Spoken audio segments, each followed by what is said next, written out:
I was in the holiest city of my religion, surrounded by millions of people praying, and that was the night everything I believed shattered in front of my eyes.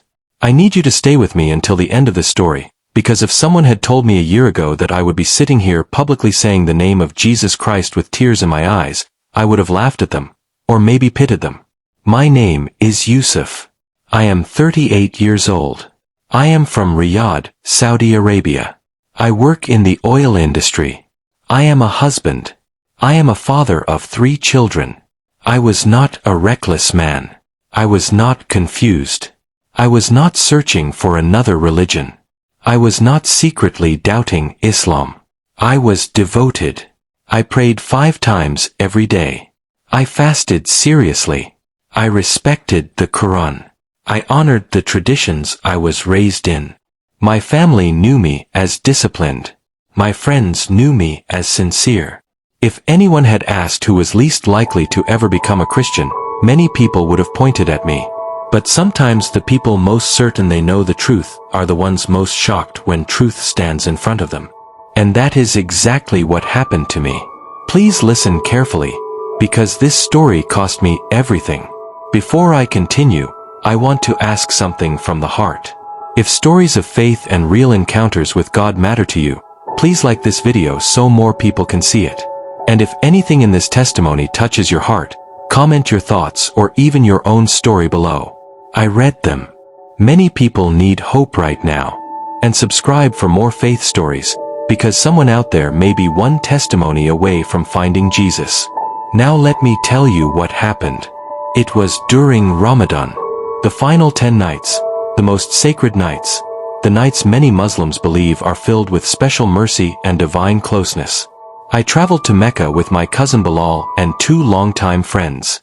We were excited, serious, focused.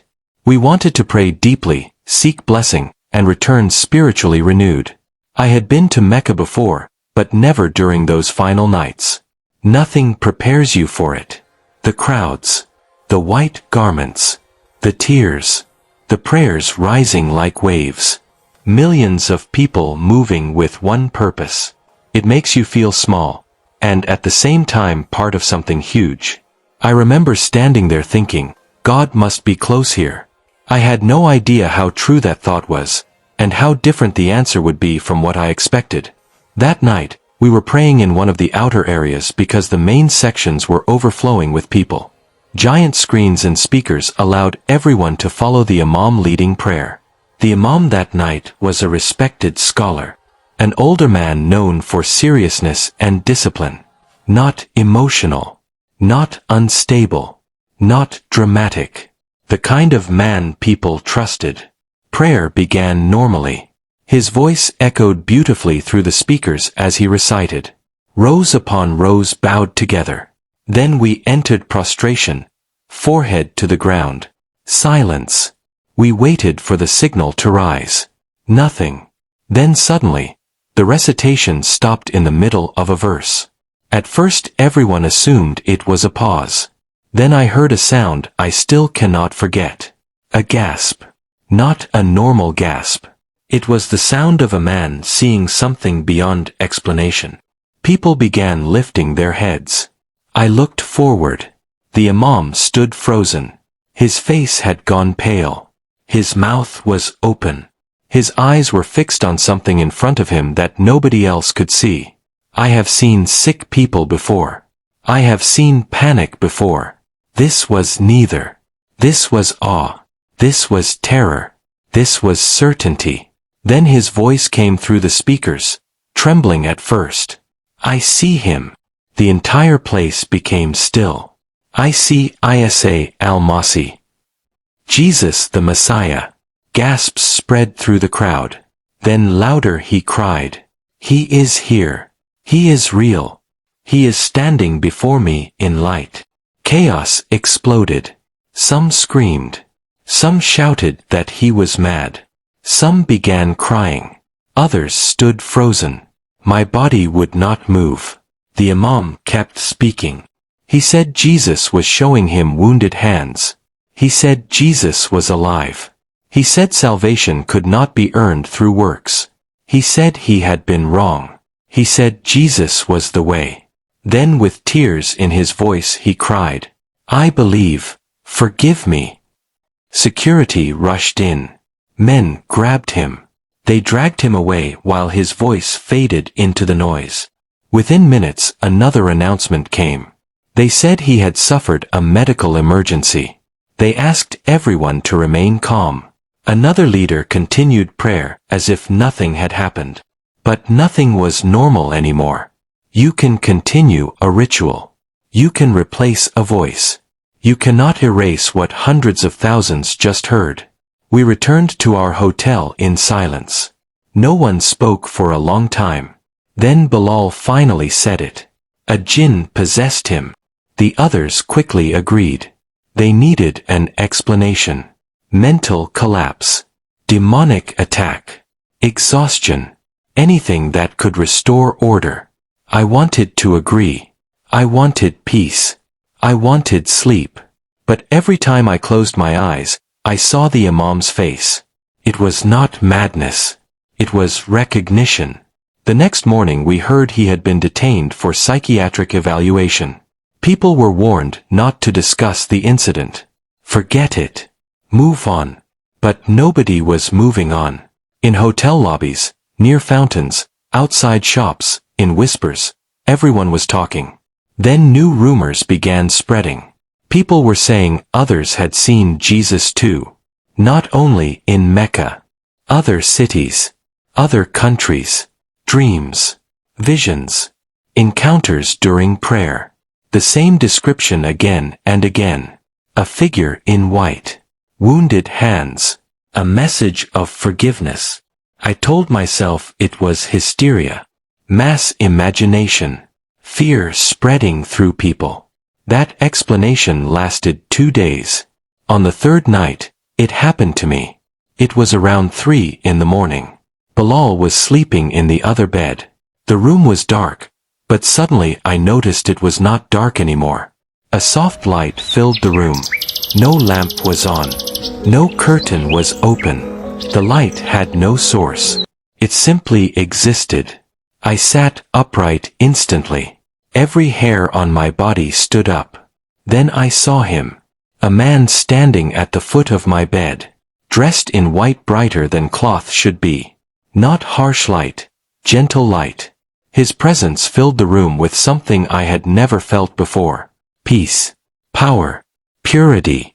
Love so deep it almost hurt. I knew who he was before a word was spoken. Jesus. Not because someone told me. Not because I reasoned it out. I knew the way you know fire is hot. The way you know your own name. My mouth would not move. My body could not speak. I wanted to wake Bilal, but I could not turn away. Then he spoke, but not through ears.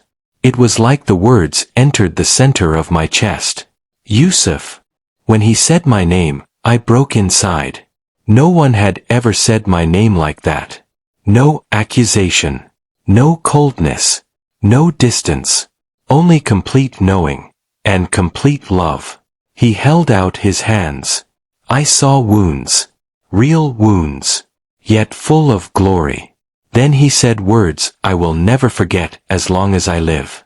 I have always loved you. Tears ran down my face uncontrollably. I came for you.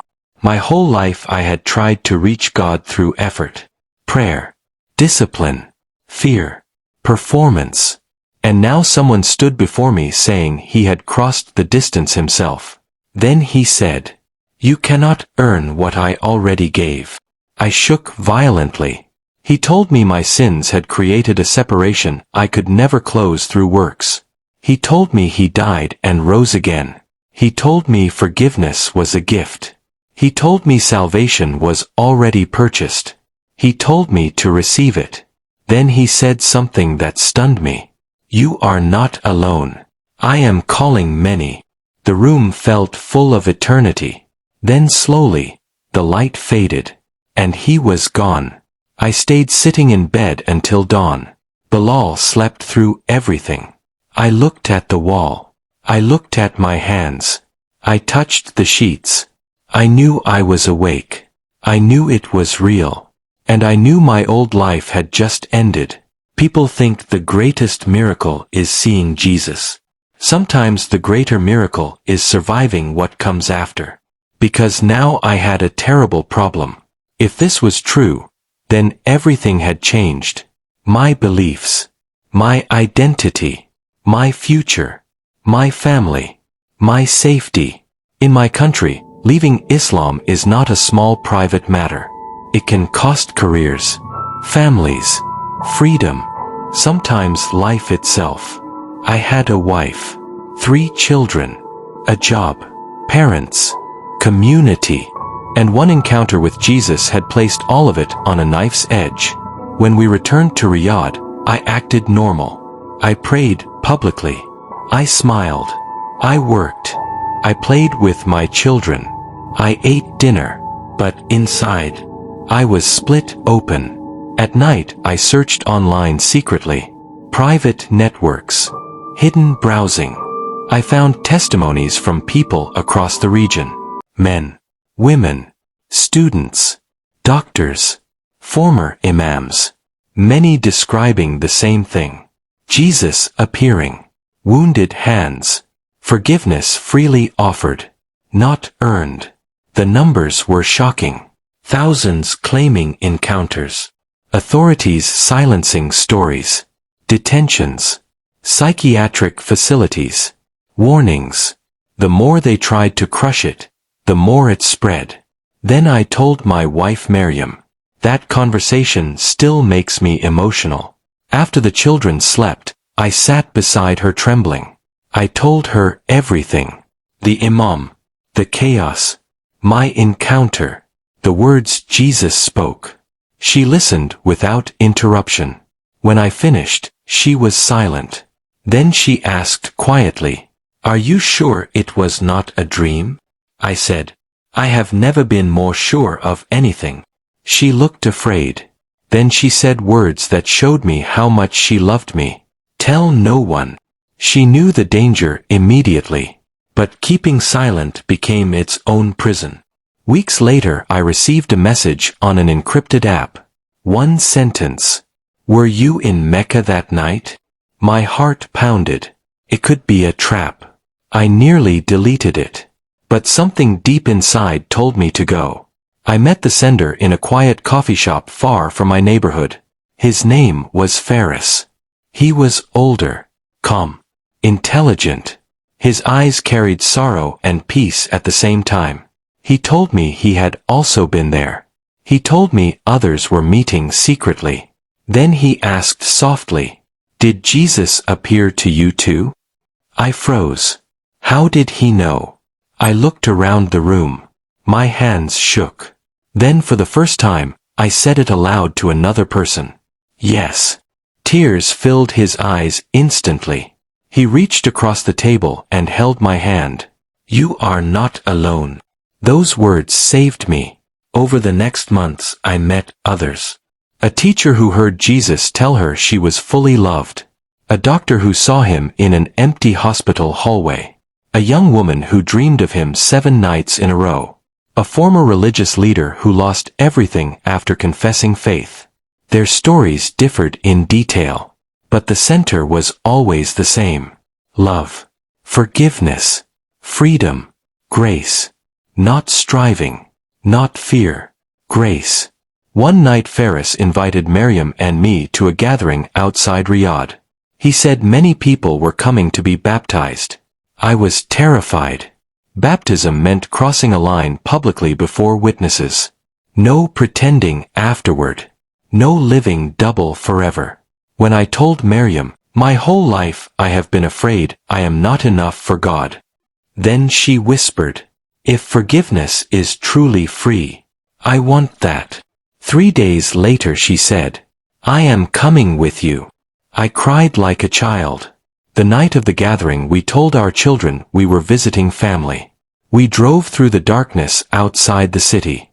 My heart pounded every kilometer. When we arrived, I expected a few people.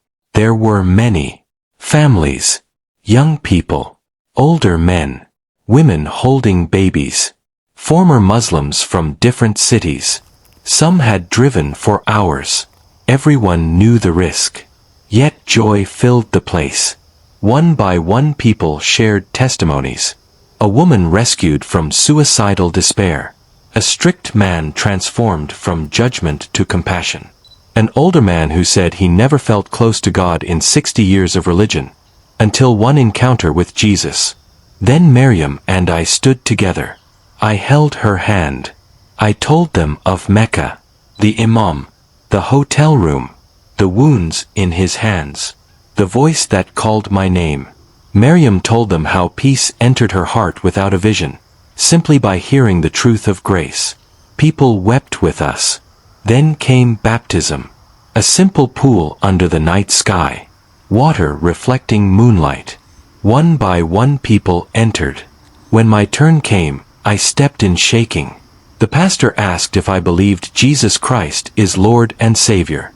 With tears I said, yes. He lowered me beneath the water. For a moment all sound disappeared. When I rose, I felt something settle deep inside me. The war in my chest. The double life. The torment. It was as if chains I could not see had fallen. Miriam was baptized after me. When she came out of the water, she was smiling through tears. That night dozens were baptized. Former Muslims declaring faith in Jesus at great personal cost. No money was offered. No comfort promised. Only truth. Only Christ. Only grace. My life from the outside still looks ordinary. Same house. Same job. Same city. But inside everything changed. I used to pray because I was afraid. Now I pray because I am loved. I used to obey trying to earn favor. Now I obey because favor was given. I used to wonder if I had done enough. Now I know Jesus said, "It is finished." I used to carry hidden fear of judgment. Now I carry peace. Do trials still exist?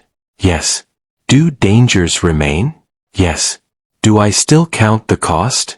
Every day. But I would rather walk with Jesus in danger than live without him in comfort. To the person watching who feels far from God. To the person exhausted from trying to be enough. To the one trapped in fear, religion, shame, addiction, secrets, depression, emptiness. Hear me carefully. Jesus is real. He sees you. He knows your name. He is not waiting for you to become perfect before coming near.